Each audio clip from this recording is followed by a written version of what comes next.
we are, I think, one of the, many people pray to heaven, pray to God to change their situation, to change something that they don't like in a way of prayer. We are, as Buber said, the only one who talks to God as if he's standing at our right shoulder, looking over that shoulder and talking to him like a friend. You know, you talk to God as a thou in your ritualistic prayer in the synagogue. But you know, what we see in Fiddler on the Roof from the Statel period of Tevye turning round and saying, would it really be so difficult for you to make me a rich man? You know, is the way sometimes we talk, because you know, history has told us, our history has told us, God is at our shoulders, and so we talk to him, you know, over here, in a very personal way, almost as if he's a mate. Comes in two ways. One, simply because it's the way we Jews have always talked to God, and two, it began with the fact that up until the Roman time, there seems to have been an element of belief that we were equal with God because we had been given inspiration in the making of humanity. Part of us was God inspired, and that was the neshama, the soul, that made us, if not equal with God, very close to him, because we were favoured characters and something that he had created to control this world, for good or for bad.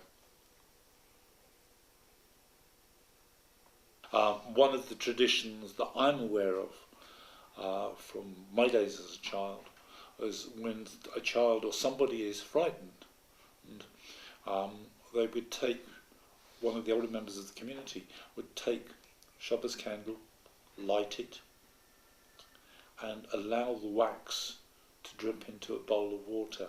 And the bowl of water, the wax would take on the image of what was disturbing that person. It's almost as if the light, the candle light, was a fixture, a focus for the mind, because it would be done when that person was asleep. They wouldn't be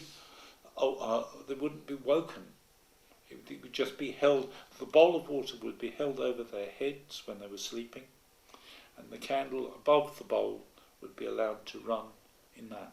And people in charge of that ritual would then look at the candle wax as it formed in the water and make their own opinion as to what it represented.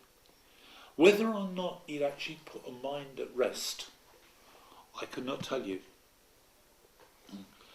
But, you know, the explanations that have come down to me is that most times it has. But I can only say that these were reports that I was told.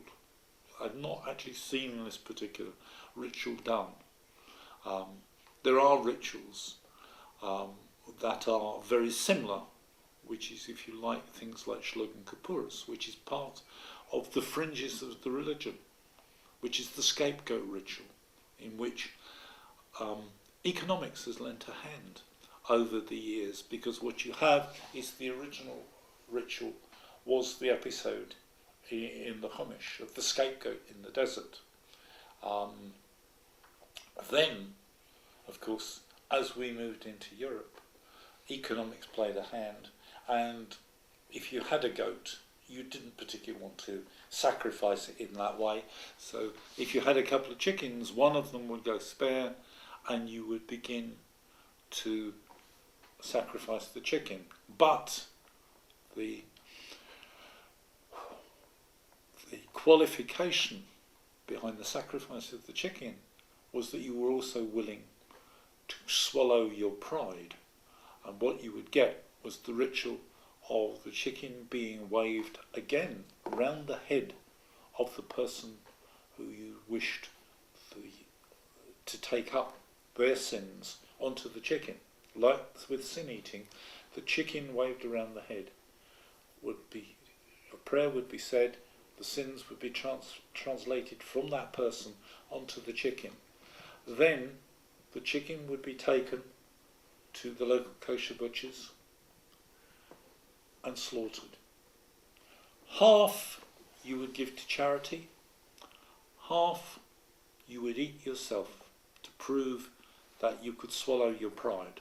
But again, you see, like sin eating, the poor people were given the gift. You had to give it to poor people, not equal to you. People who had to do without as a gift because you were giving charity. Never mind how the charity was loaded. You know, in many of the villages, the people knew what they were eating. You know, you were taking up the sins of somebody. And in some villages, like in English tradition, because of poverty, sin eating, people who ate the chicken for Yom Kippur, after Yom Kippur, knew that they were taking on sins.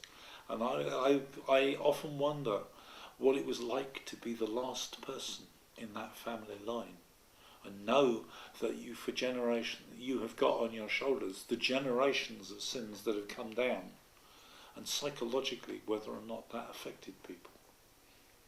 The Bloodstruch, the red ribbon that people wear, be it the Kabbalists,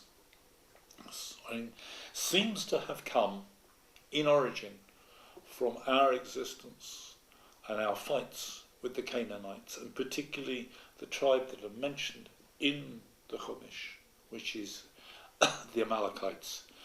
The Amalekites lived in various parts of Canaan and in the desert, but a lot of them lived in the area southeast of Jerusalem that the Vale of Gehenna is the place that, if you like, we've taken on the term hell for. Gehenna wasn't hell, but it was a general place that I think early in our existence we learnt to fear, because in biblical time it was the rubbish dump of Jerusalem, and many archaeologists is working there still. But in our journeying through to make Canaan Israel, it was the site for the Amalekites of a temple to Moloch, and it was at this particular temple that they, we believe, offered child sacrifices and sacrifices of our stragglers, the old and the young that they had picked up, but principally the young were offered there. And I think that early Jewish philosophy or Jewish theology began to realise what a horrifying factor this was, children being sacrificed to an idol, as it is. Right from Abraham's time we've been told to fight idols and idol worship, but to have people sacrificed to an idol was particularly abhorrent, and therefore something that was devised in some way or another to protect us, so that if we were overlooked by any evil spirit, we would be seen to have spilt blood in one way or another, is why people wear the red ribbon, because it is symbolic of blood.